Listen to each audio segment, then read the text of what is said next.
Friends, so last lecture में हमने देखा था कि पार्टिकल जो मिक्सचर्स हैं उनको कैसे सेपरेट करते हैं, मिक्सचर्स को कैसे सेपरेट करते हैं, जैसे crystallization, distillation, chromatography, evaporation, sublimation, sedimentation, filtration, centrifugation.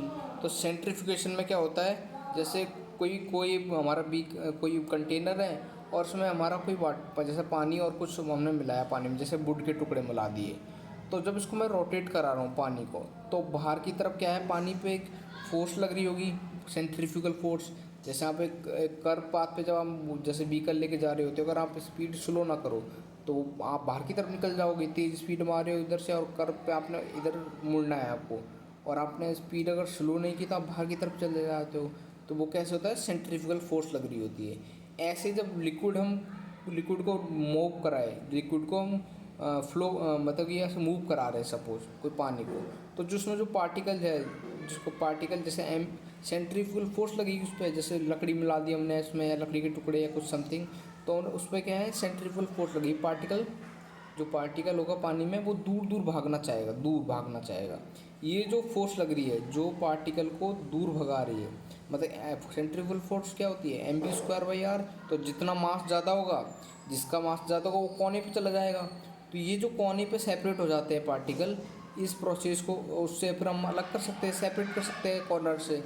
तो ये जो सेपरेट करने का प्रोसेस है उसे कहते हैं सेंट्रीफ्यूगेशन। इवन जब आप जैसे आपने जो हाथ से जब आप घी निकालते हो ना, तो उसमें भी हम क्या ऐसे ही घुमाते हैं ना, मिल्क को सपोज जैसे मिल्क है, मिल्क को अगर आप मिक्सी में रोटेट करोगे तो उसमें जो क्रीम है, जो फैट है, वो अलग होने लग जाएगा, अपने आप ही साइड में जम जाएगा या ऊपर आ जाएगा। ये जो तकनीक है, ऐसी ऐसी जो टेक्निक है उसे कहते हैं सेंट्रीफ्यूगेशन, जिसमें हम लिक्विड को रोटेट कराते हैं, उसमें से जो फैट है वो अपने आप साइड में आ जाएगा, या जो भी जिस सेंट्रीफ्यूगल फोर्स की वजह से वो साइड में इकट्ठा होता जाएगा। तो ये जो टेक्निक है उसे कहते हैं सेंट्रीफ्यूगेशन।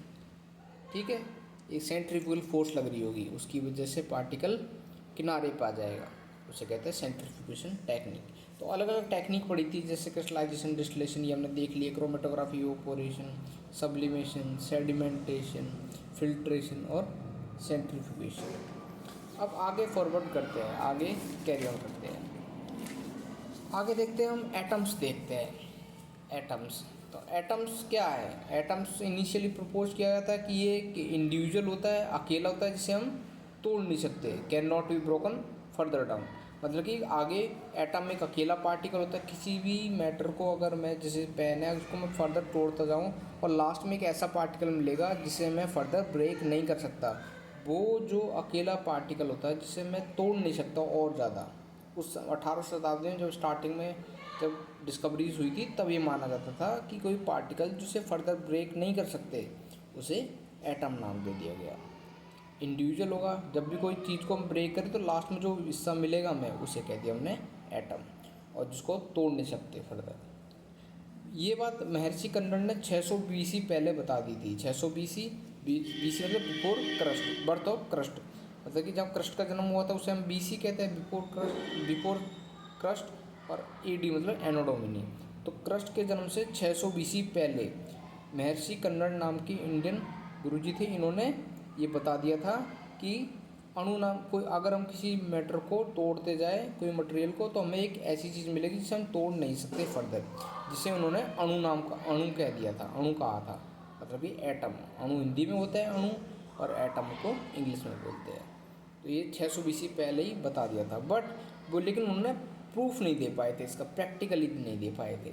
तो ये बाद में जे थॉमसन, डॉल्टन ने आगे जाके प्रूफ दिया था, लेकिन ये इन्होंने ये बहुत पहले ही बता दिया था ये चीज़ को। डॉल्टन वगैरह तो 18वीं सदी में थे, ये तो अब क्लियर फाई इसमें उन्होंने बहुत पहले ही बता दिया इस चीज़ को।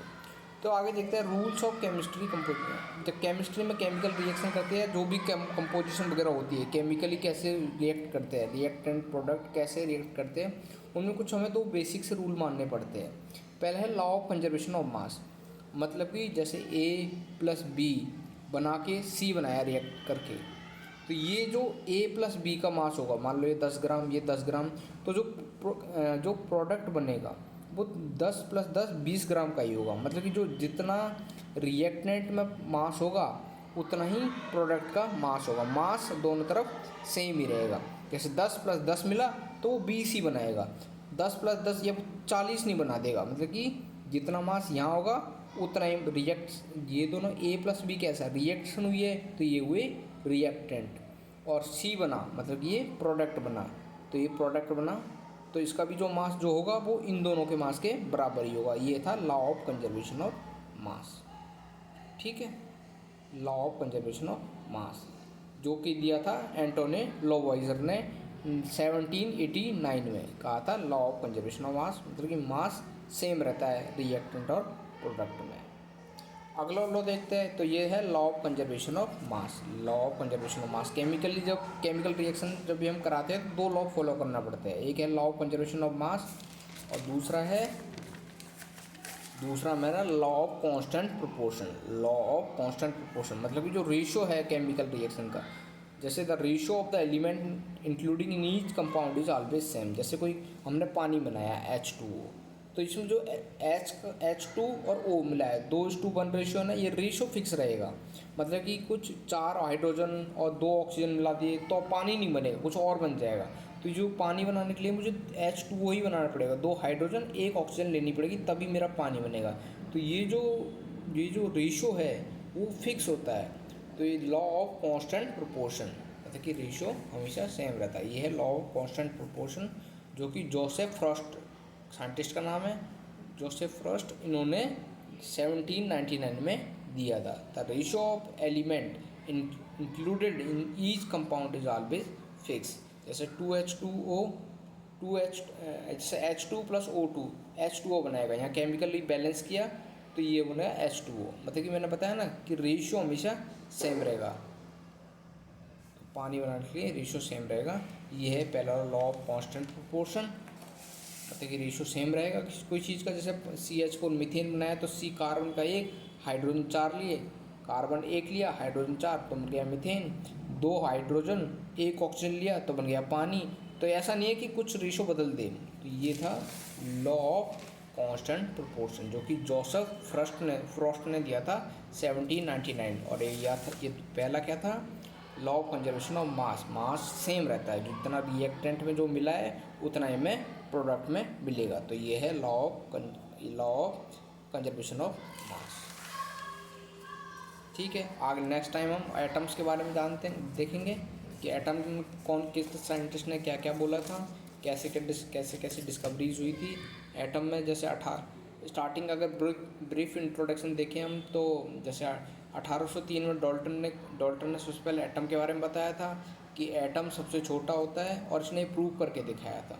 उसके बाद जे थॉमसन आए थे, उन्होंने क्या दिया था, उन्होंने प्लम पुडिंग मॉडल, मतलब कि जो तरबूज जैसा होता है, मतलब कि तरबूज के अंदर जैसे जो रेड पोर्शन होता है वो तो होता है हमारा प्रोटॉन।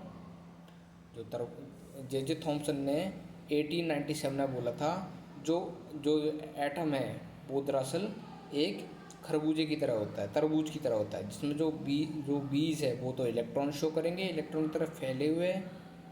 जो बीज है वो इलेक्ट्रॉन की तरह है, और जो रेड वाला पार्ट है वो प्रोटॉन की तरह है, कि प्रोटॉन पूरा फैला हुआ है एटम में, और इलेक्ट्रॉन जो है वो बीज की तरह ऐसे बिखरे हुए हैं। ये कहा था थॉमसन ने। और डाल्टन पहला था 1803 में जिसने एटम के बारे में बताया था, उसने प्रूफ दिया था। उसने बताया था सबसे पहले एटम नाम की कोई चीज़ होती है वो बताने वाला था डाल्टन।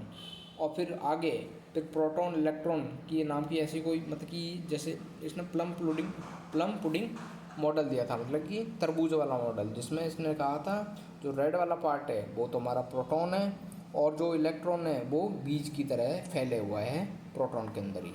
फिर रदरफोर्ड आते हैं, उनके बारे में हम नेक्स्ट लेक्चर में देखेंगे। फिर बाकी बोर मॉडल देखेंगे, और नेक्स्ट टाइम हम देखेंगे बाकी सब। Okay, thank you everyone.